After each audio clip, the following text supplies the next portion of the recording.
Mga kapamilya stars mula sa ABS-CBN Kapamilya Network na dumalo sa GMA Gala 2025 na ginanap noong August 2025 sa Manila Marriott Hotel, Pasay City.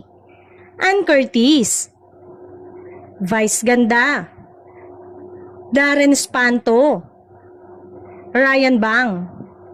Jong Hilario, Ogie Alcacid, Sean Dominguez,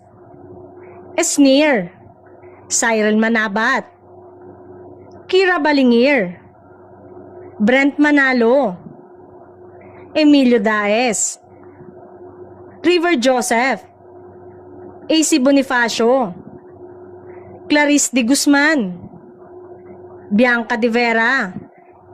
Ralph De Leon, Jameson Blake, Enchong D, Robbie Domingo at Alexa Ilacad.